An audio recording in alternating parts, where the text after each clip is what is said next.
Moi, j'y serai avec l'ONASBet. Et vous? Gagne ton séjour à la Coupe d'Afrique des Nations en Côte d'Ivoire. Pour participer, c'est simple. Va sur la plateforme lonas.bet, parie 1000 francs minimum sur ton sport favori et participe au tirage au sort pour gagner ton voyage tout frais payé. Billets d'avion, hébergement, billets de stade, avec la possibilité d'assister à toute la compétition. À vos marques. Prêts? Pariez!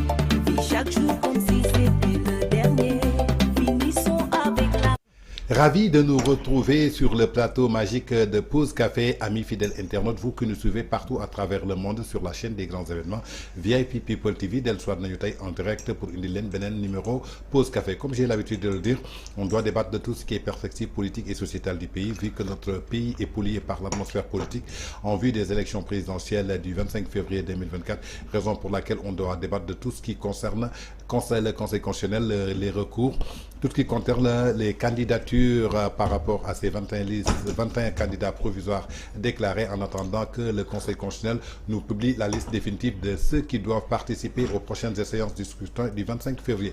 Raison pour laquelle aujourd'hui on a le plaisir de recevoir encore une grande personnalité de l'atmosphère et du landerneau politique. Elle, on ne le présente plus sur les plateaux, elle est la présidente de la coalition Obus, en même temps membre fondateur de la nouvelle coalition qu'on appelle au mouvement CROC qui veut dire cercle de réflexion des cadres. En tout cas, nous avons le plaisir d'avoir Ndeye Sow Leila dalal ak jàmm ci VIP People TV. Merci Tange, maa ngi nuyu sa auditeurs yi auditrices yi téléspectateurs yi comme d'habitude di am plaisir ak honneur di toog ci sa plateau pour débattre partager waxtaane li ci dëkk bi ak li ci réew mi. lëmbe na trop. waaw li ci dëkk bi lëmbe na trop. di nuyu sama waa membre CROC. jël nuyoo bi teg ko ci suñu coordinateur Bachir Dramé macha allah di ko wax bon voyage et bon séjour ndax dafa tukki mu joxal ñu ko membre bi yëpp ak waa Obus.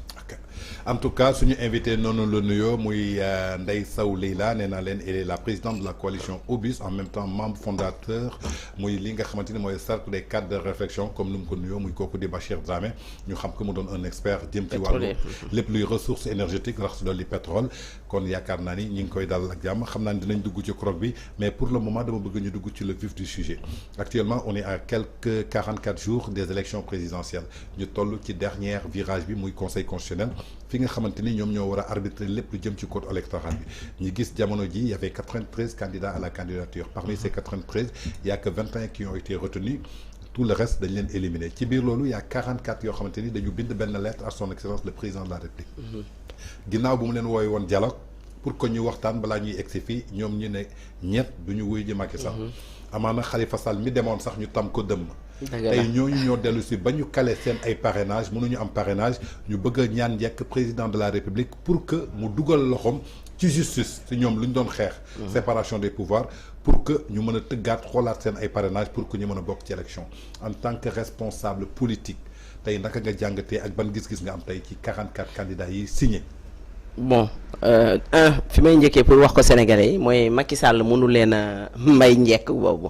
ñi njëkk la ñu ñaan. waaw ñi ngi ñaan njëkk mais Macky Sall mënu ko may parce que Macky Sall c'est pas la constitution c'est pas lui la justice au fait loolu moom mënu ci dara lu mënul mooy déglu leen peut-être masawu leen peut-être. Bon je pense que aussi ñàkk jom la daal ndax. waaye dañoo ñàkk jom nit yu ëpp yëpp dañoo ñàkk jom amuñu fula amuñu fayda te je pense que. li may wax ne non ñooñu mënuñoo jiite réew mi. Tu sais que on a une opposition vraiment satanique au fait. boo déggee man la opposition satanique lañ c'est une opposition boo xam ne ils sont pas capables d'avoir leur parrainage. parce que boo xoolee Anta Babacar Ngom mi juddu bërki démb ci politique même sax ci âge xool Rose mi juddu bërki démb ci politique noonu laa ko mën a waxee parce que sentiruñ ko woon trop elle était plutôt dans le social mën a jàll parrainage elle a mis du sérieux dedans ils ont mis du sérieux quand même Malick Gakou quoi qu'on puisse dire il a le mérite il a eu ses parrainages nekk force tranquille xeexul xuloowul xastewut te pourtant lu ne yàq nañ ko lépp luy yàq deru gor rek Ousmane Sonko ak ñi mu àndal teg nañ ko ci deru Malick Gakou xeexul xuloowul tontuwul defantewut ak ñoom dafa dem nànk uti ji ay parrainage am ñëw teg tey fi ñu toll nii ñi nga xam ne dañ leen def recours yëpp moom bokku ci moom dafa am ay parrainage am déggoo ba tey ñu ne amee na bor wala amee na fiscalité même ak justice loolu sénégalais yi ñoo ko seedeel kon je pense que kooku école la Malick Gakou laa la wax école la ñii ci des mooy li ma la wax ne la ay nit ñu ñàkk jom lañ parce que tey mënoo leen a topp Macky Sall di ko xeex depuis 2000 ba tey ngeen koy 2020 ngeen koy xeex ci góor jigéen ci lu bon lu ne ngeen teg ko ci deru Macky Sall tey Macky Sall moom ngeen ëlbatiku dem di ko ñaan njekk pour soit mu renvoyer élection yi bind lettre nag lettre da ngeen ko bind xam nga kon am na preuve bind lettre di ko ñaan njekk di ko saraxu di ko sujootal pour mu mën a soit mu renvoyer élection yi war a mu yéen mu mën leen a jox seen parrainage mais ça se donne pas comme ça. non mais Bougane nee na d'accordul pour ñu renvoyer moom Bougane ci lettre loolu ci ay lèvres la am. nee na dafa d'accord pour que ñu xoolaat pour ñu xool vérifier mënul nekk Macky Sall yorul justice Macky Sall ab état la yor ab Sénégal la yor di ko doxal la ñuy décider justice bi koy décider amul dara lu ñuy décider Macky Sall ne li ngeen décider du noonu parrainage moo leen tëkk nañu xaaraat ba yeneen i élection Mimi Touré dane woon ku mënta am parrainage mooy kon mérito woo li nga doon wala nekkoon goo leader kon li Mimi Touré waxoon ba muy nekk ak Macky Sall loolu moo leen dal tey. mais démb dellu si waat na buntu conseil constitutionnel nee na ñooñu duñu ay sage parce que Macky Sall xamoon na ni que du ko baal nee na ba Macky Sall waat na ni que comme moom moo ko xañ 3e mandat bi donc Mimi du jàll parrainage. Mimi nan la xañee Macky Sall 3e mandat. bi ñuy xeex 3e mandat Mimi Touré était dans le gouvernement. quand même ñoom xañuñu ko 3e mandat.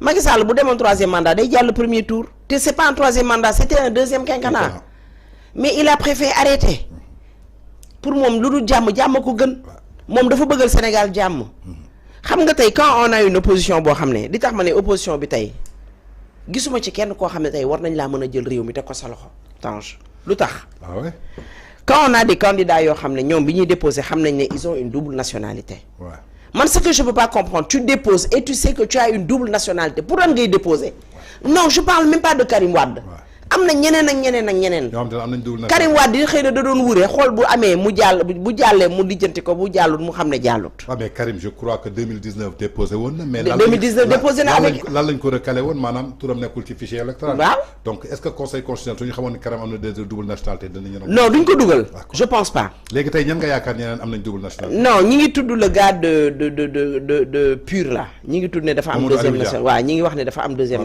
double nationalité je sais pas quoi qu'on puisse dire dafa am loo xam ne bu la dalee waroo dugg ci ay élection waroo jëri ji parrainage parce que li tax nga koy def xam nga ne yow boo demee dinañ la bloqué parce que suñu justice dofut xam nga ne yow boo demee dinañ la bloqué mais garaawul bu ñu ma bloqué ñu taal Sénégal bu ñu ma bloqué ñu këppaat lépp ci kaw état les politiques ne sont jamais responsables toujours c'est l'état qui est responsable maanaam du dara ñoom daal du ñu toog auto critiquer seen bopp ne bon lii moo tax mais nit day gëm yàlla ñi war a jàll nañ mais quand on a une opposition malsaine une opposition boo xam ne genn wàll gi yëpp ay article 50 lañ article 50 mooy ñi nga xam ne hôpital Fann mooy seen wala dalal xel mooy seen dëkkuwaay. maanaam seen xel matul. non ay article 50 lañ parce que am na yoo xam ne yëfi xale la. Bougane moo la gën a xam ne même tey bu jàlloon parrainage xëy na fiscalité yi dinañ taxaw parce que Diomaye redressé woon na ko fi ci fiscalité. ñu jiiñ ko Macky Sall encore une fois. li ñu naan c'est le président qui a bon dos. kon tey moo la gën a xam ne tey parrainage bi mënta jàll c'est pas parce que damay dégg ñu ne waaw bi ma demee sénégalais yi dañ maa lii c'est pas parce que les sénégalais t'ont bien reçu parce que ils sont bien éduqués c'est pas parce que les sénégalais waxtaan nañ ak yow jox nañ la seeni parrainage mais gis naa benn maire boo xam ne nee na moom ñëpp la parrainé. nee na moom carte d'identité la yor rawatina waa passé ba ñëwee moom tegu ci ba ndax bu taal këram. mais est-ce que ça ne revient dafa ñëw jox leen ko. est-ce que ça ne revient pas li Ibou Fall wax ne Bougane dafa nekkoon ci bruit alors que comprendre lul woon lan mooy état parce que 2019 ba léegi Bougane mënul jàll parrainage. ah mais déggoo ma ne la. Anta Babacar Ngom boo xamante ni peut-être man je suis contre d'elle nee naa ko pareegoo pour diriger man ndaxte jaaykatu KFC man. dëgg la ginaar matulagoo xëy na mi ngi ci yoon mais damay saluer courage. non elle a eu le courage elle a eu l'audace elle a été critiquée. lu ne wax nañ ko mais jàll na xam nga lu tax elle a fait du sérieux elle a pris des jeunes yu dem ci tali bi di ko utal boo xale yu xam dara xam man gis naa ñoo xam ne ci média lañ nekkoon mu jël leen yóbbu leen ñooñu di def lu sérieux Bougane na jël exemple encore une fois ci Malick Gakou Malick Gakou exemple ci opposition il a été recalé en 2019 sans bruit il a compris les erreurs nekk fi di wax Malick Gakou quoi qu'on puisse dire encore une fois il a du mérite opposition bi nañu jël ci kooku repère parce que dañ daan wax sax bu njëkk ba Anta Babacar Ngom ñii ngi naan Macky Sall la ko jox parrainage pourtant kenn tuumaalu ko Malick Gakou de Malick Gakou boobu ba tey blanc déggoo ko blanc comme neige déggoo ko ci lenn ñu waxal ko te amaana loo xam ne buñ ko ci xamoon tuuti wala ñu yeb ko moom lu dañ tarafa ay ñu sosol ko waaye gisuñu ci kanamam lu war a tax ñu war koo yeb ba di ko waxal yenn yi d'accord voilà ñi gis ni que ci biir loolu tey muy 44 ñi nga xamante ni bind nañu seen lettre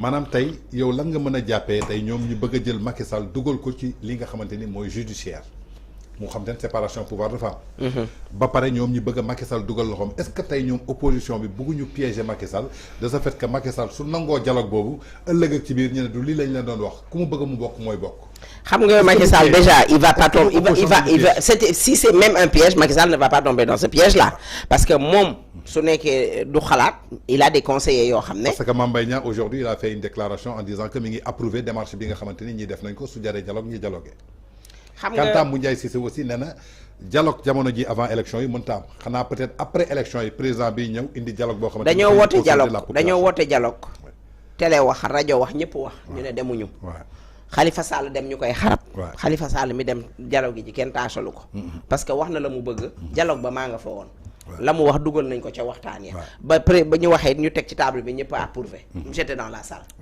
kon kenn amul loo xam ne war nga cee mën a reprocher ñu ne du ñu dem di critiquer di xaste ña dem ca dialogue ba ñëpp ñu leen di xas kon dialogue pour man mënu gu fee am après les élections peut-être Macky Sall nag moo xam ak ña muy waxtaan la lan la ñuy décider lan la ñuy defal parce que tamit ce sont des citoyens sénégalais war na ñoo mën a am seen part ci ci Sénégal bi mais pas pour ñoom ñu def dara pour leurs beaux yeux à eux pas ñu def dara parce que non Macky Sall quand même c'est pas la justice Macky Sall du justice ba leen di accordel beneen chance quand même. moo tax ma ne est-ce que du piège. non c'est même bu dee piège sax Macky Sall ne va pas tomber dans ce piège là.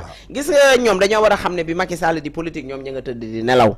ba Macky Sall di jàng ña ngay tëdd di nelaw ba Macky Sall di xalaat ña ngay xandoor. Macky Sall yàlla jëlu rek teg ko nii rek pour ses beaux yeux dañ ko fi teg parce que xam na yàlla xam na ni kii mën naa yor Sénégal.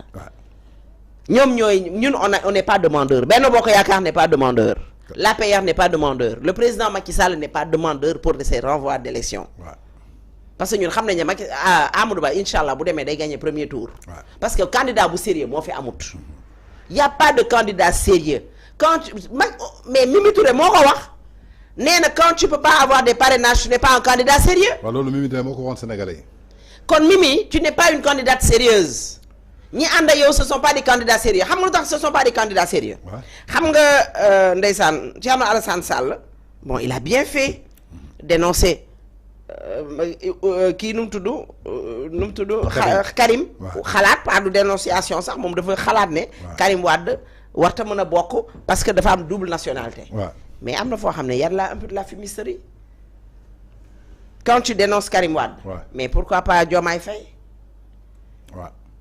pourquoi pas Habib Sy Habib Sy man je le vois man mu nekk sama président Sénégal man Habib Sy nekk sama président Habib Sy nekk kilifa di wàcc escalier yi toog këram ca Linguère vidéo yaa ngi fi ne ba xam xale yaa ngi taal ba xam dëkk baa ngi booy man kooku laay jox sama réew man kooku laay xalaat pour mu mën a nekk waxuma la sax am parrainage nekk candidat bay jël sama réew man kooku ma dénk ko sama réew kooku nga xam ne moo doon téyel Khalifa Sall saagam tey ku ko xam ci politique ginnaaw yàlla yunti bi Khalifa Sall la tey Ousmane Sonko mi doon xeex système bi xool ñëpp war ay nitam te pourtant amoon na Abbas Fall amoon na Birame Souleye amoon na Guy Marius am na Guy quoi qu'on dise am na ñeneen nag même Bassirou Diomaye moom non Bassirou Diomaye dafa sori ana ñoom Diallo Diop ana ñeneen moom mu xool ñi nga xam ne ils étaient dans ce système là ils ont fait du mal aux Sénégalais et ils doivent beaucoup de choses aux Sénégalais mu jël kooku jox ko ay parrainage ne ko yow yaay sama candidat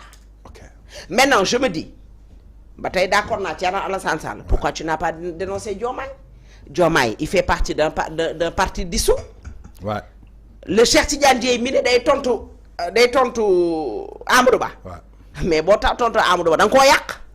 ñoo nekkoon da woon benn coalition Sonko président nekk jot na Ousmane Sonko génn ne képp ku bëgg a ànd ak man da ngay dissoudre sa mouvement wala sa parti ci biir. moom la Ayib dafa def.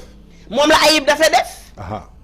te pourtant Ousmane lu tax joxul Ayib dafe Diomaye tey xam nga tey ñii ma gis ñu nekk candidat te kenn dénoncé wu leen wala avocat benn bokk yaakaar yi ñoom ñoo dénoncé. Ouais. Mais ils sont dans leur logique. Cheikh Tidiane Dièye. Ouais. Il a soutenu Ousmane Sonko quand il faisait du mal. Ouais, dans ce Sénégal-là. Il ne l'a pas nié. nee na assumé na proximité ak Ousmane Sonko. waxuma la sax proximité xam nga nit mën nga jeege ak moom. Tange bëgg a def nga ne ko Tange mu ne te nga ne ko bàyyil. du nii. waaye da nga taxawal benn plateforme bu tudd xaw ma nan 25 xaw ma nan 22. moo tax M2. pour soutenir Ousmane Sonko dans ses faits et ses gestes. parce que bi Ousmane dans ses délires. première kaam ak kii nu mu tudd Adji Sarr mooy bi ñu ko yóbbee section de recherche bi ñu ko libéré moom moo ko recevoir. déggoo ma ne la M2D. déggoo ma ne la. Ils ont accompagné Ousmane Sonko dans tous ces bêtises-là, dans tous ces morts-là. Ouais. C'est une association de malfaiteurs. Ils ont fait... Même par rapport... Ils ont fait partie. Double nationalité, oui. Cheikh Tidiane Dièye, est-ce que nous avons aussi une double nationalité? Parce qu'il était en Suisse. Mais gars, il didn't go sous. Mais en Genève. Gars, il didn't go sous. Comment moi être de mauvaise foi? Ouais. Tu peux pas dire que moi, je suis pas blanc comme neige. Comme man waruma dem. Mais je suis pas blanc comme neige. Ils sont de mauvaise foi. Je suis pas blanc comme neige, mais je vais partir. Parce que si je demee buñ ma jëlee dinañ ne li ma xam Ousmane Sonko moo tax wala dinañ ne lii moo tax wala Sénégal bi je vais mettre en mal Macky Sall et les Sénégalais. Alors que c'est pas Macky Sall la loi. Loi dafa war a dox fii ci Sénégal balaa may dee ñu ne conseil constitutionnel dafa daw conseil constitutionnel dawul. Ousmane Sonko tey ñii nga xam ne comme Déthié Fall. Habib Sy. Diomaye Faye. Le gars là Cheikh Tidiane Dièye. Ce sont des candidats de Ousmane Sonko. Ouais. Ce sont des candidats de Pastef. Ce sont des candidats ils ont fait du mal à ce Sénégal-là. Ils ont brûlé le Sénégal. C'est une association de malfaiteurs. On a eu des morts. On a eu des maisons yutak, des autos yutak. On a eu tellement de berté yu ñu yak. Ñooñu bi ko Ousmane Sonko def, ils étaient près de Ousmane Sonko. Dafa am participation boo xam ne sa tur a ngi ci biir kayit bi. Am participation boo xam ne yaa ngi ci wetu waa ji.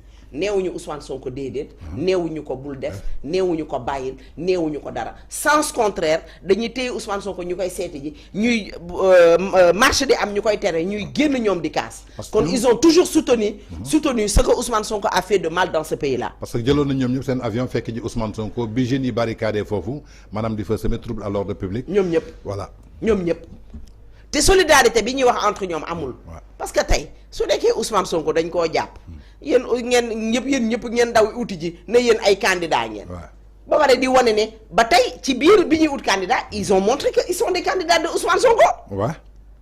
Parce qu'ils n'ont pas de base. Ils ont pas de base. Donc ils veulent récupérer l'électorat de Ousmane Sonko. Au fait loolooy méchanceté au fait tu sais même tous les candidats même Anta Babacar Ngom bi nga xam ne elle est méritante keneen ak keneen. il devait dénoncer. C'est pas parce que tu es candidat tey que man waruma wax parce que dama bëgg a courtiser l'électorat de Ousmane Sonko. Ces jeunes-là aussi ne sont pas bêtes ci côté électorat pour duñ ñëw di la ko jox parce que dinañ xam ne ay nit ñu foo ngeen munoo nekk yow tey candidat ba pare li ñu war a xeex aussi ñoom ñi nga xam ne ñoom la ñu def ñuy 21 yi. xëy na bu ñu demee ba final gars yi bëgg ñu renvoyer élection yi man musuma dégguma ba tey ñoom ci candidat yi kenn ci ñoom ne d'accorduma. waaw mais tey Boubacar Camara moo njëkkoon demandé report élection yi. mais moom moo njëkk a jàll ci parrainage ba léegi kenn déggatu ko mu wax ci. Qu'est-ce que ça soulève ñi gisaandi que comme Thierno Alassane Sall droit may na ko mu dugal recours pour pour double nationalité Karim Wade. Amadou Ba aussi di candidat yoon may ko mu dugal recours ci ki nga xamante ni mooy Diomaye Faye ak Cheikh Tidiane Dièye. Et aujourd'hui ñi gis ni que la majorité des Sénégalais ak ñenn ci presse bi ñëpp di tirer ci Amadou Ba pourquoi muy dugal recours ci Bassirou Diomaye Faye. moo jaaxal ñëpp donc sélection la bëgg a def. moo jaaxal ñëpp. mais Thierno Alassane Sall am na droit dugal recours ci moo jaaxal ñëpp mais Amadou Ba amul droit dugal non moo jaaxal ñëpp mais Thierno Alassane Sall sens contraire ci moom la ñu waroon tirer. parce que moom dafa xool ci candidat yëpp au lieu mu xool ñoom Boubacar Camara yi nga xam ne dañ doon soutenir Ousmane Sonko pourtant moom il n'a jamais soutenu Ousmane Sonko dans ses délires. Quoi qu'on dise Thierno Alassane Sall a eu la tête sur les épaules. Il n'a jamais été d'accord avec ce que Ousmane Sonko fait. mu soutien ànd yàgg nañ koo xas yàgg nañ ko wax du n'importe quoi mais pourquoi tey mu gis ñoo xam ne ils ont parce que bu nekkoon Ousmane Sonko nekk na ci dëgg wala nekk na ci lu baax lu tax demul ànd ak ñoom. mais lu tax est-ce demul que ragalul tey ex militant Pastef fii du ragal dañoo soxla waa non pas dal ci kawam soxlawul dal ci kawam de daf ñoom électorat Ousmane Sonko bi la ñu bëgg a récupérer ñoom ñëpp moo tax kenn ci ñoom du wax que ce soit Boubacar Camara que ce soit comme mënti doon te dama fàtte Boubacar Camara que Boubacar Camara dans le lot de ces 4 là qui étaient avec Ousmane Sonko quand il faisait ses bêtises ils l'ont approché est-ce que yedd nañ ko est-ce que waxtaan nañ ñoom Boubacar Camara s'est présenté quand même au Walfadjri pour dire qu'il n'est pas avec Ousmane Sonko sur certaines démarches par rapport yoo xamante ni mi ngi ko doon def mais xanaa bi yëfi demee ba sedd la ko soo ko wax bi Ousmane Sonko duggee prison la ko wax ñii wax ñëpp Ousmane Sonko dafa dugg kaso moo tax ñoom ñii di wax Cheikh Tidiane Dièye Kéré seen soutien dañ ko apporter Ousmane Sonko ba ci biir prison effectivement dañoo ba keroog bi juge lan lañ ko am na lu ñu ko doon jugé dañ ne xale yi dañu génn waa léegi ñooñu di insister xale yi pour ñu génn ñooñu nga xam ne ils ont jamais osé prendre des micros parler au Sénégal leur dire que on est avec Ousmane Sonko mais on n'est pas d'accord avec sa façon de faire Sénégalais encore une fois ci intérêt boppam lay dox ñii ngeen gis ñu nekk ay candidats yëpp osé wu ñu dénoncer osé wu ñu def recours parce que ils truc sur leur intérêt personnel seen intérêt personnel ci la ñuy dox moo tax kenn ci ñoom même ba ci Anta Babacar même ba ci Soham Wardini même ba ci Boubacar Camara même ba ci keneen ak keneen ak keneen seen intérêt personnel moo tax ñuy wax lu tax dénoncé wu ñu Aly Ngouille Ndiaye Mame Boye Diao parce que ñoom bi ñu génnee APR yàggul est-ce que démissionné nañ est-ce que lu tax dénoncé wuñ leen encore une fois qui montre que c'est pas le Sénégal qui les intéresse c'est leurs propres intérêts qui les intéressent xool leen bu baax ñi ngeen di votel ak ñi ngeen di jox seen carte ak ñi ngeen di jox réew mi parce que ni da ngay ñemee wax dëgg du tax nga ñàkk wërsëg boo dee wax dëgg ni man de boo dee wax dëgg dama lay bëgg man su ma nekkul ci dëgg bëgg naa nit woo ma ne ma ndey d'accord ma ak yow nii nga defee tey du noonu loolu mooy ànd mais ñoom ñëpp 21 candidats yi ñett ñoo ci génn wala ñaar pour dénoncer les autres n'osent pas parler n'osent pas sortir en quoi peur de mais boo waree nekk dara da nga koy nekk boo waree nekk dara da nga koy nekk kenn mënu ci dara nañ leen waxtaan wax dëgg ca la nañu dox ci intérêt sénégalais yi c'est pas une opposition qui marche dans l'intérêt des Sénégalais. Ils sont dans leur propre intérêt. Effectivement tey gis nañu ko pour la première fois dans l'histoire politique du Sénégal ñu am ay élections yoo xamante ni il y a tellement de recours les élections sont tellement contestées ñu gis ci tey 21 candidats à la candidature maanaam yi ñu présélectionné quand on se rebat sur 2019 on avait que 47 candidats yoo xamante ne 5 moo ci génn tey ban jàngat nga am ci loolu ñi taxaw tey ne Benno Bokk Yaakaar ñoom bëgguñu dem élection mais sélection la ñu bëgg a def maanaam candidats yi nga xamante ne amuñu doole ñoom la ñu bëgg a bëreel.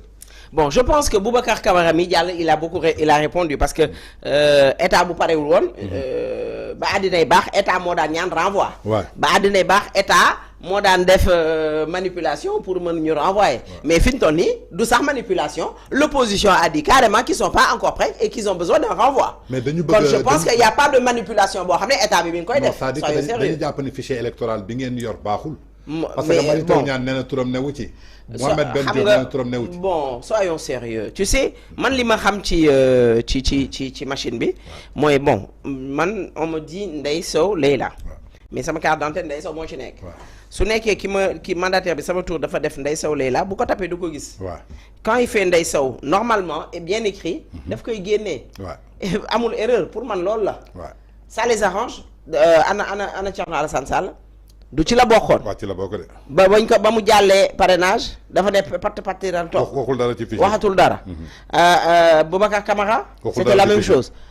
et puis voilà kon dañ ne fichier bi baaxul. mais alors que Diomaye jàll na ci fichier bu bon. Diomaye ci fichier bi la jàll. Déthié Fall jàll na ci fichier bu bon. keneen ak keneen jàll na ci kii bu bon. tey bu Bougane jàlloon du wax. waaw léegi nag Boubacar Camara moomu jàll. ñoom ñooñu nekk opposition. Déthié Fall keneen ak keneen Thierno Alassane Sall mais nañu génn jàkkaarloog seen naataango yi seen nawle ñoom opposition comme ñoom wax ak ñoom.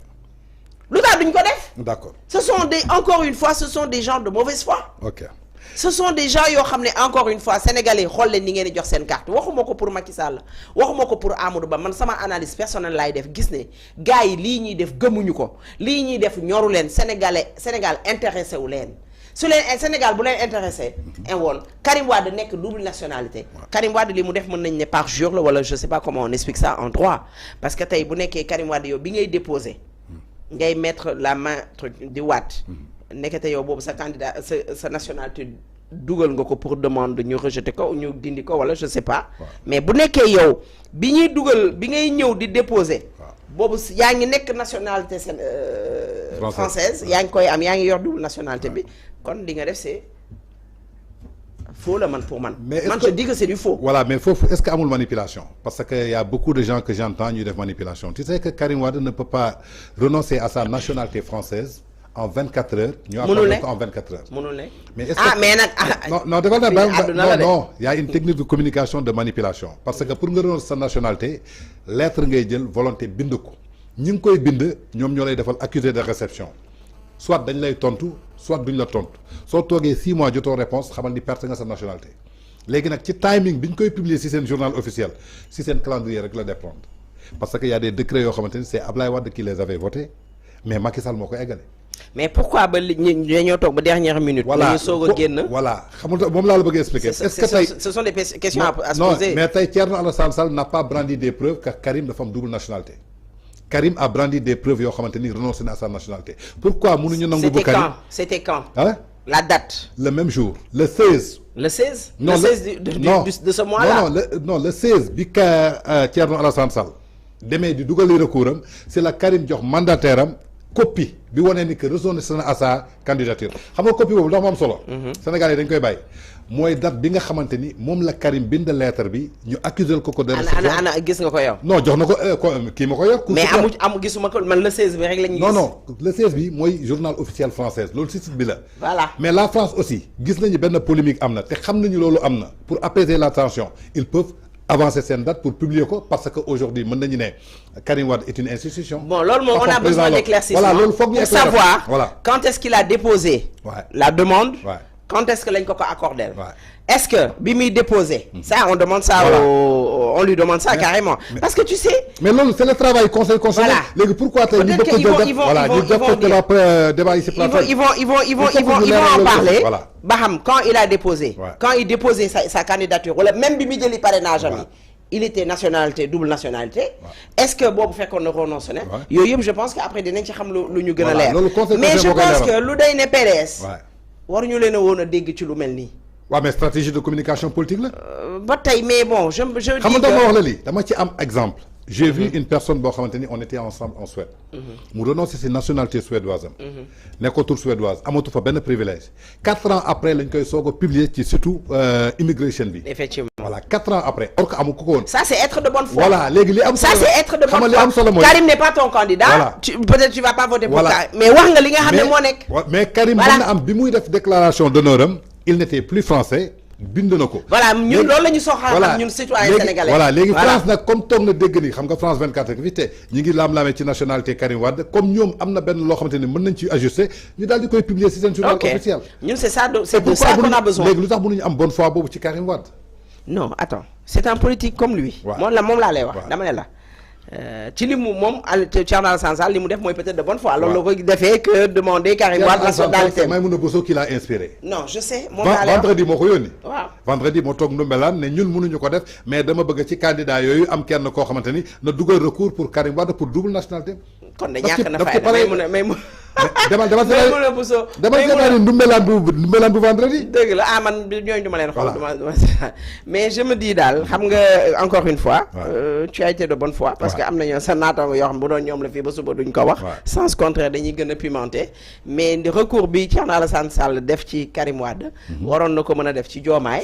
waroon na ko mën a def ci keneen ak keneen. man nag li ma neex Mamadou Lamine Diallo aussi man nag li ma neex ci lépp mooy ñun man sama candidat kenn amul loo koy reprocher macha allah. kan mooy sa candidat Amadou Ba. du Guinée amul double nationalité. moom maa ngi dégg ce fou de. non on a dit que dafa am nationalité guinéenne. moom laa lay wax j'ai entendu ce fou de garabu Ndiaye la. Cheikh Bara Cheikh mooy ki nga xam ne keroog bañ koy jëli ji. dafa daw laaxatu ci douche bi ba tànkam dugg ci biir paxu douche bi. ba muy ñibbisi dafa woo soxnaam si ne ko tojal ma douche bi ndax boobu moom bëggatuma koo gis. xam nga kooku tey bu amee ñàkk jom goo xam ne day toog di wax ci tey lu day ne Amadou Ba mi nga xam ne du nawleem.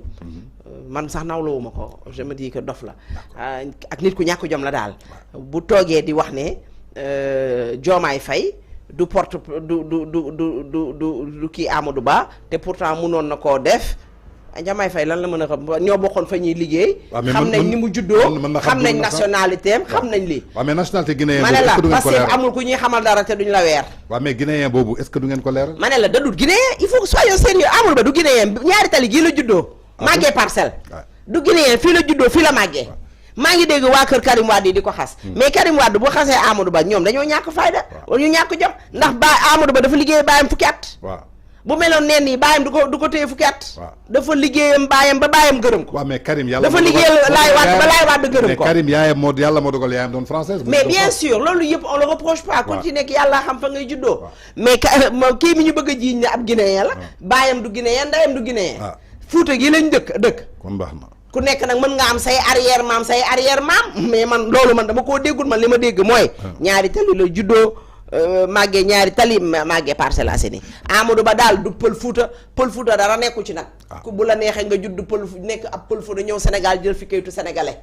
sànni sa kayitu pël Fuuta fële. am na ñu dëkk Sénégal dem Amérique sànni seen kayitu sénégalais nekk ay américain nañ waxtaan am na ñoo xam ne tey bu ñu jëloon réew mi. ñu bëri dinañ jël seen i kayit dem nekk ji beneen sa xotti bu sénégalais dem nekk ji leneen. encore une fois non il faut ñu leeral sénégalais ne Amadou Ba n'est pas pël Fuuta.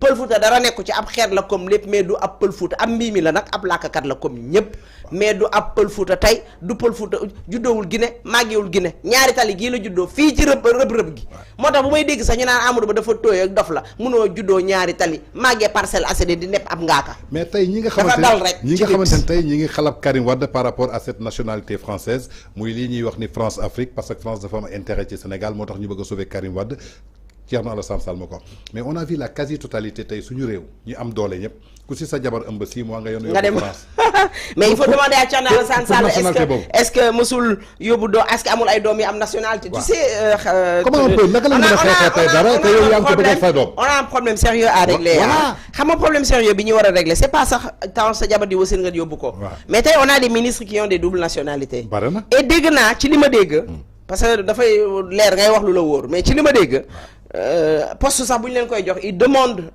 à l'autre nationalité ba xam ils peuvent accepter kon même les ministres yi nga xam ne dañ leen di jox war nañoo xool ba xam ils ont des doubles nationalités ou pas parce que booy jox réew koo xam ne lu day ne ministre c'est pas du n'importe quoi quand tu prends quelqu'un pour le nommer en tant que ministre tu dois savoir si il a une double nationalité si il est gabonais ou s'il est sénégalais ou s'il est ça et ça on parle pas de double nationalité européenne seulement parce que tey ni nga mën a liggéeyal waa Europe ci sa double nationalité noonu nga ko mënoon liggéeyal la diaspora africaine il y a des gens yoo xam ne dañ lay wax Europe mais am na ñoo xam ne Afrique bii la ñu am double nationalité nekk congolais nekk sénégalais nekk gabonais nekk sénégalais kon bu nekk burkinabé nekk sénégalais kon képp koo xam ne tey dañ lay joxati poste de responsabilité boo xam ne tey par exemple tu prends un ministre de l'intérieur wala ministre des affaires étrangères alors qu'il a une double nationalité comment il peut travailler avec ce pays-là bi nga xam ne il a la nationalité de ce pays-là ce sont des choses yoo xam ne à revoir bés bu Amadou Ba jëlee réew mi incha allah rabi je pense que loolu te yàlla dina ko def loolu seen mission lay doon voilà bëgg nañ loolu mu xool ko bu baax a baax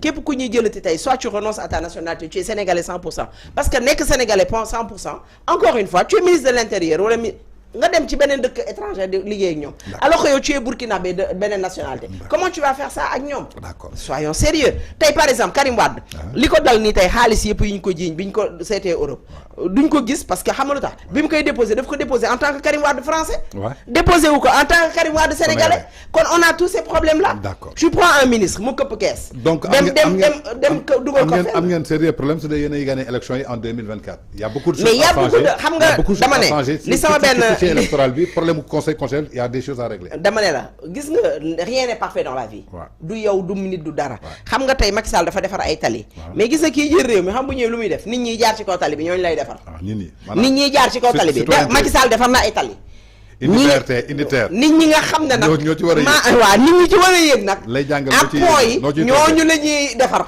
buñ leen defaree nag dinañ xam nag nan la ñuy yéegee ak nan la ñuy defee maanaam jikko yi la ñu war a tëggaat jikko yi la ñu war a defaraat man damay dem des fois ba ci ak sax ma ne armée la ñu war a jox réew mi ndax nit ñi réglé pour le moment ndax manque non li fi nekk laisser aller bi laisser faire bi démocratie bi daal suñ ko wàññi du dem quand il y a trop de démocratie ça tue la démocratie et il y a trop de démocratie au Sénégal trop de démocratie tu sais que quand je dis que l'opposition est de mauvaise foi surtout les Ousmane Sonko les Pastef les anciens Pastef xam nga non lu tax ils sont de bonne mauvaise foi tey fichier yi ñuy dem jëli ji Abbas Fall bi mu koy def xamoon na ne du munul nekk.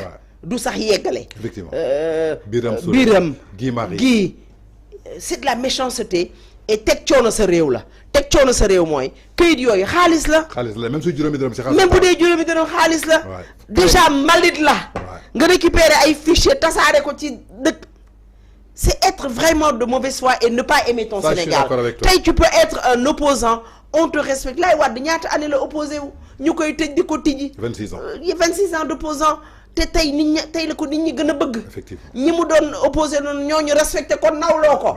te ñi mu doon opposé woon moo leen dàq jàng téeméeri junni yoon dàq leen a làkk français téeméeri junni yoon waaye loolu yëpp doxewu ko dafa def ba yàlla ñëw jox ko réew yàlla bu lay jox réew Ousmane Sonko li ko dal nii dee dem safaraa ko gën gisatoo kenn déggatoo kenn te nag da ngay gën a wéet Ousmane Sonko da ngay gën a wéeti ji te nañu dem ba ca kanam. dama bëgg ñu seetaan benn vidéo Régis su dee vidéo bi pare na après ñu dellu si indi ci suñu commentaire Régis su dee vidéo bi pare na ngeen jox ma ko ñu seetaan ko. Diomaye lonkuloo ak Eswat Bougo mais kii nii lu tax ñoom attaqué wuñu kii Karim Wade xam nga attaqué wuñu par kanam parce que du seen mbër boo xam ne moom lañu sóoraale.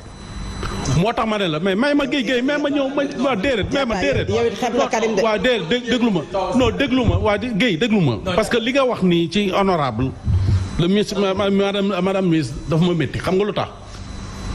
kii c'est une ministre de la République. nga ñëw li mu wax am na ay kàddu yoo xam ne war nga ko teg ci jëmale ko ci ministère yu kàddu da nga koy wodd mu rafet. kii c'est une ministre. c'est un jeune. non dafa ndànk non même waaw déedéet non dañuy dem rek waaw bàyyi ba léegi. vraiment canal de rek maa ngi koy jégalu. mais kaddu yi dafa diis. sur le compte de la jeunesse. waaw baax na yeggul foofu na. non mais loolu yeggul foofu. c'était basé sur les idées des arguments. man dama ko ñaaw parce que langage boobu man mënu ma ko accepter man ministre bu toogee na waaw c'est un débat ak loolu waaw ñu dem noonu Karim président Karim Wade yow cour constitutionnel bi muy jël seen 9 dossiers moom xamul woon ne affaire kii ku amul nationalité sénégalaise du doon candidat ñoom cour constitutionnel xamuñu loolu lu tax ñu accepté dossier am. Fadam baal ma defal ndànk non déedéet mais may ko déedéet xamuñu woon ne kii taal dossier bi ñu jël noonu xamuñu woon ne kii amul woon nationalité lu tax ñu nangu ko. mu réussir provisoirement c'est parce que. moom lu tax ñoom waa Diomaye lonkuloo ak Eswat Bougo mais kii nii lu tax ñoom attaqué wuñu kii Karim Wade xam nga attaqué wuñu par kanam parce que du seen mbër boo xam ne moom lañu sóoraale. moo tax ma ne la mais may ma géey may ma ñëw ma waaw déedéet may ma déedéet. yow it xeeb la Karim de. waaw déedéet déglu ma non déglu ma waa géey déglu ma parce que li nga wax nii ci honorable le ministre madame ministre dafa ma métti xam nga lu tax. kii c'est une ministre de la République. nga ñëw li mu wax am na ay kàddu yoo xam ne war nga ko teg ci jëmale ko ci ministère yu kàddu da nga koy wodd mu rafet. kii c'est une ministre. c'est un jeune. non dafa ndànk non même waaw déedéet non dañuy dem rek waaw bàyyi ba léegi.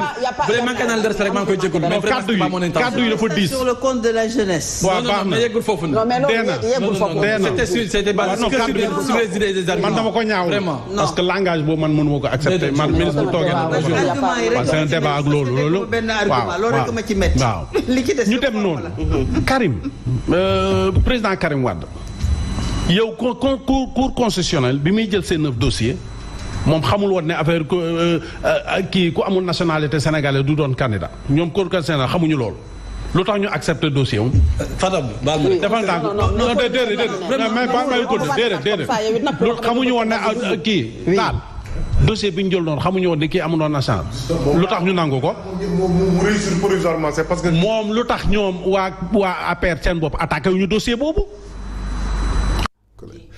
kon yaakaar naa ni ñoo seetaanandoo vidéo bi ñoo ko déggandoo mu amoon démb foofa ca Sen TV diggante Fatou Abdou Ndiaye kay invité am di Mamadou Gueye bu domaine Gallo Tall bu PDS ak Fatou Blondin Diop bu Cheikh Tidiane Dièye ak Diatta bu Gëm Sa Bopp ci biir wax ji dégg nga Mamadou Gueye bi muy wax ak Fatou Blondin.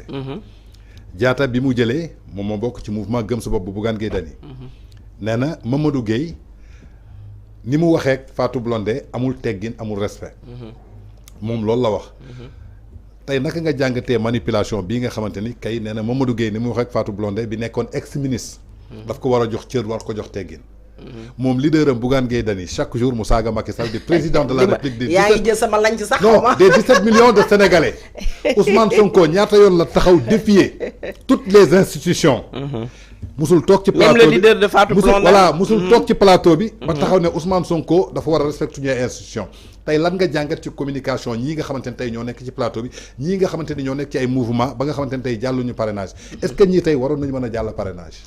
Bon, maa ngi nuyu Fatou Blondin c'est une sœur, c'est une amie que je respecte beaucoup. dox naa ko wax naa ko mu nekk nit ku tey moom mi ngi ànd ak Cheikh Tidiane Dièye. bi muy ñëw ci coalition Sonko président maa ko dalal. Voilà macha allah ñoo liggéey moi je pensais que sax moom moo doon leader kii bi mais après Cheikh Tidiane Dièye la àndal voilà. Modou Gueye aussi nekk ku ñëpp respecté ndax nekk Pikine jàppale jeunes yi. nekk maire mënoon na ne maire là jeune là je vais faire ce que je veux mais bon jox ñëpp cër dimbale ñi mu war a dimbale bi mu duggee impôt domaine tamit ba tey macha allah bi mu dugg kenn jooyu kon kooku ñu ngi koy sant aussi. je pense que là c'est pas un plateau de ministre ou de président c'est un plateau de politique. Des responsables politiques qui sont là Modou Gueye qu'il soit maire wala qu'il soit mais c'est un politique day def politique Fatou Blondin day def politique ñi toog noonu ñëpp ay politique lañ kon réponse politique rek bu waxu politique jógee réponse politique mooy jóg kon pour man foofu gisuma fa manque de respect boo xam ne monsieur le maire Modou Gueye teg na ko ci deru Adja Blondin bon je pense que son leader est candidat Bougane waxuma sax waa ji nga xam ne Bougane mooy candidat mais Fatou Blondin madame la ministre Cheikh Tidiane Dièye c'est son leader il est candidat kon les critiques vont venir elle devra assumer wala voilà dékku ko xam ne que dañ koy critiquer et ce qui est normal et je pense que elle est assez démocrate pour pouvoir écouter tontuwaat kooku ki nga xam ne moo koy wax Modou Gueye manqué wul respect Bougane bay war a manqué respect Fatou Blondin mi nga xam ne amoon na titre ministre le gars là qui parle nag le gars de gëm sa bopp là mais Bougane Gueye ba mu xamee Macky Sall ba tey saa yu xëy lu bon lay teg ci deru Macky Sall ak ñi ànd ak moom man bokk naa ay boy gëm sa bopp ñoo xam ne ils disent du n'importe quoi sur le président Macky Sall est-ce que eux toog nañ ak moom waxtaan moom ne ko non président ñun bëgg nañ la torop mais nag ba keroog ngay jël réew mi c'est le président Macky Sall mooy suñu président mooy sa président Macky Sall mooy président maamu Bougane ndeyu Bougane bàyyi Bougane mooy président Bougane seen boos ñoom te pourtant joxu ko cër di ko xas ay ministre am xam nga sax yow président Macky Sall dafa sori mais ministre Macky Sall yi Bougane li mu leen di yàq amul ana tey jamonoy tës diggati naa bi anamu te lu ne la ñuy wax président Macky Sall lu ne la ñuy wax candidat Amadou Ba mi nga xam ne mooy chef du gouvernement effectivement kon le gars là s'il demande à Modou Gueye de donner du respect à l'ancienne ministre c'est vraiment se foutre des Sénégalais ba pare yëpp Modou Gueye mais nag Modou Gueye du ko tontu du am lu muy wax ak moom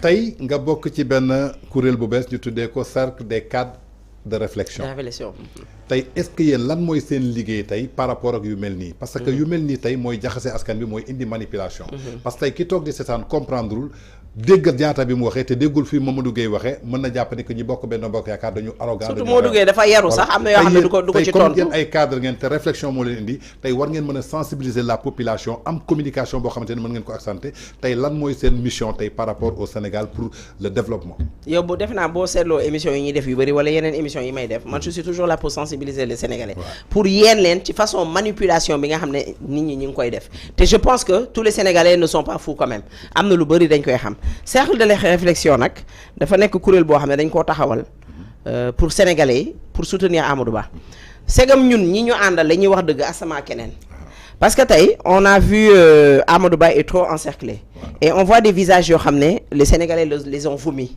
ce sont pas des gens yoo xam ne mënuñoo yàqal Amadou Ba nag parce que Amadou Ba ñi koy bëgg ba tey waaye nag ñun dañoo gis ne ñun dañoo war a gis suñu bopp ci biir dañoo war a liggéeyal Amadou Ba loo xam ne ci cercle bii rek lañ ko koy mën a defalee c'est pas quand on dit cercle nag c'est pas un cercle fermé ah mën nañ ne sax c'est un demi-cercle parce que nit ñaa ngi dugg on dit cercle de réflexion des cadres il y a les cadres de APR il y a les gens de Benno Bokk Yaakaar et d'autres organisations yoo xam ne ils sont là pour soutenir le président Amadou Ba dans sa démarche dans sa campagne pour jox ko au soir du 25 ñu jox ko réew mi il faut nga may may tuuti tamit ku mel ne wax ñi ci nekk ñi nga xam ne ñooy membre fondateurs yi ku mel ne Bachir Dramé expert en pétrole voilà il y a aussi Bey Bachir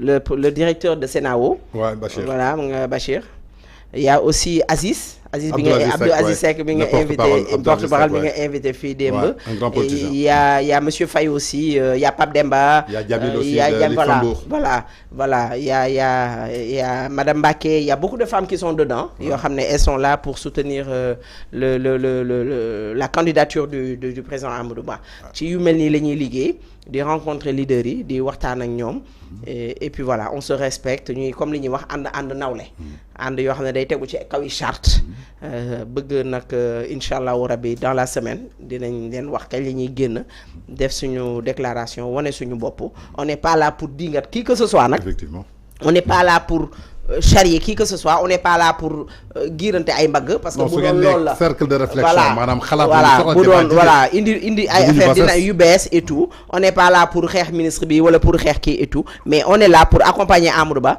ci loo xam ne tey incha allahu rabbi dina ko jox nguur gi ci lu sedd guy voilà je pense que loolu moo ñu gën a tax a jóg d'accord lii tamit di benn information boo xamante ni fait bu réel la muy benn scandale financier boo xamante ni dafa secouer la ville de Guédiawaye plus particulièrement mairie bi ak Ahmed Aïdara am benn virement 79 millions boo xamante ni nee nañu dañoo juum viré ko ci compte keneen alors que beneen entrepreneur bi leen liggéeyee loon moo waroon jot virement boobu kooku ba mu jotee 79 millions yi moom it avertir leen mu commencé jël xaalis bi di lekk ba enquête ubbee ñu dellu si tey ñu ne njuumte la woon erreur la est-ce que tey lu toll ni ville de Guédiawaye mairie war nañu mën a juum ci virement ci compte ki nga xamante ni yéen du seen partenaire liggéeyul leen ci partenaire u keneen ñu dégg Ahmed Aïdara tey ci suba ci tës Ahmed Aïdara bi nekkoon ci rajo yi di def revue de presse di wax scandale lu ñëpp nee na tey ay détracteurs am ñoo bëgg a profité ci loolu di bind di naan scandale alors que ki jëloon 79 millions yi dafa ñëw démb këram ànd ak ay mbokkam delloo ko xaalis bi delloo ko de moom ba pare daal di tuub ne ko suba soo demee ci rajo bi nga wax ko ndaxte am na ñu ci bëggoon profité pour yàq sa der ban Sénégal la ñu nekk Ahmed Aïdara bi fi toog ne Aliou Sall sàcc na 6 000 milliards ne Sénégalais yi ku nekk nañ la jox sa 400 000 Ahmed Aïdara bi fi toog ne Macky Sall suul gaz du ko teree xeeñ ci revue de presse am Ahmed Aïdara bi téye journal lépp lu mu ci si xoolul lii baax na wala baaxul mu tiire ci. Ahmed Aïdara te du tës patron. voilà nee na 79 milliards yi erreur la njuumte la ret est-ce que tey xaalis bu war a jógee ci mairie jógee trésor public war nañ ci mën a juum ci compte jàmbur. xam nga quand tu es dans le faux. waaw ça man li ma gis nii. c'est du faux usage de faux. Et comment un maire de ville, je dis pas un maire de ville peut être dans ce faux là bay ñëw ba ne njuumte la erreur la kon ça craint un maire qui fait du tës qui fait des revues de presse et on le laisse faire ñi ngi jëm foo xam ne dinañu naqari ji de pourtant mënoon na tës boppam tey keroog ba muy tës Aliou Sall ñuy tës Macky Sall di ko revue de presse tey mënoon naa tës boppam. Pape Sané la tës Pape Sané bi bind scandale de 79 milliards. déggoo man la mënoon na tës boppam waaye Pape Sané xëy na dina ko tontu mënoon na tës boppam gis nga Macky Sall li ma naan wàlliw la rek da nga koy def ba ren di déwén boo ko gisul wala dalu la damay gëm ne dañ la koo jiiñ ndax Ahmed Aïdara dafa yàgg a toroxal ay gor keroog ba ñu seetee ba muy waat ca yëfam yi ñuy taxawal nu mu tuddati bureau bi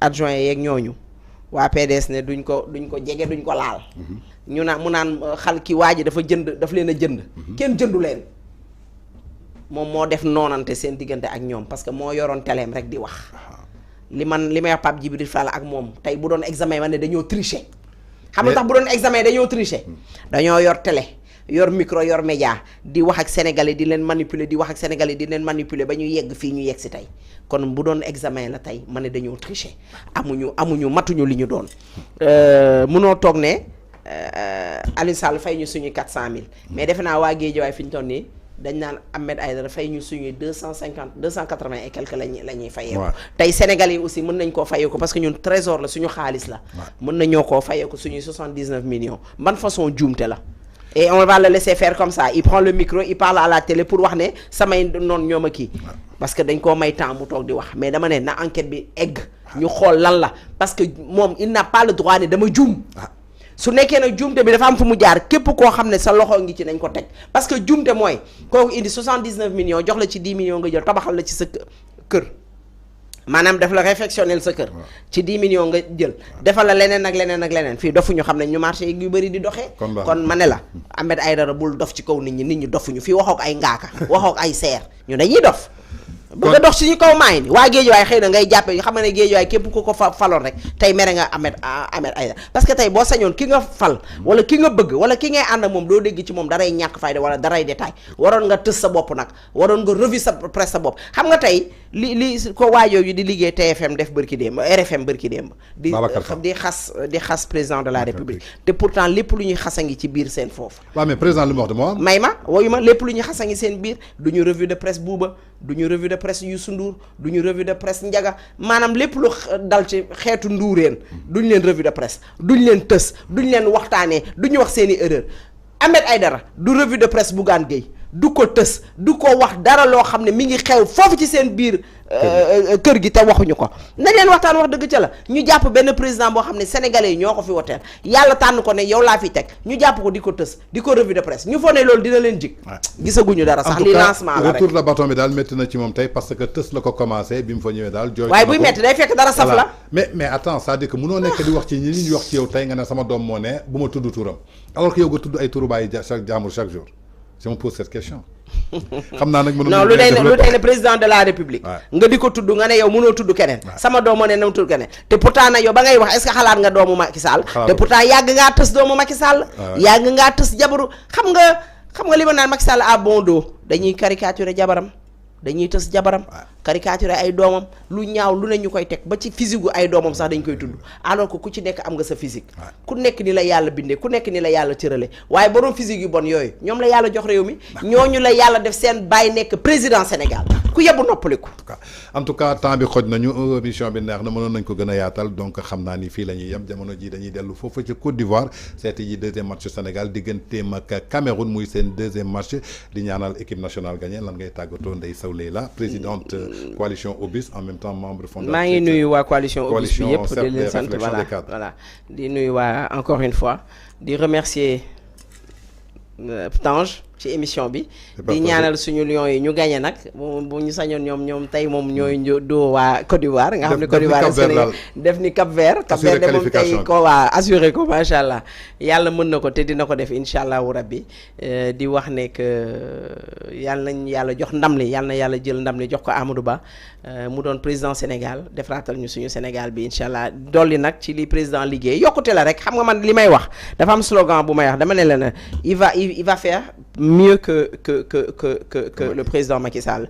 Le président Macky Sall a fait, je dis que en bien, le président Macky Sall a fait mieux que Wade. En mal, non, en bien, il a fait plus que Wade. En mal, il a fait moins que Wade. Kon Amadou Ba day ñëw rek toppaat tànk yooyu, il va faire en bien plus que Macky Sall. En mal, il va faire moins que Macky. Parce que ci àdduna la ñu nekk nit day juum da lépp mënta mate mais sant yàlla lu bari li nga xam ne ñu ngi koy war a def ñu ngi koy def. D'accord kon yaakaar naa ni ku nekk ak li la ñor moom il veut que ñu assurer la continuité. Voilà. Quand Amadou Ba viendra au soir du 25 février pour que mu def plus que Macky Sall comme Macky Sall a fait plus que Abdoulaye Wade en bien et moins en mal qu'Abdoulaye Wade ñu nit on souhaite à Aliou Cissé de faire plus que ce qu'il avait fait face à la Gambie et nous leur souhaitons une bonne chance. Merci à tous les téléspectateurs. C'était Pause Café. On discuterait des perspectives politiques et sociétales du pays. Aux caméras Ngouignan, à la réalisation Abdou. Merci à toute l'équipe technique. Merci à vous qui nous suivez. Et bonne chance à nous.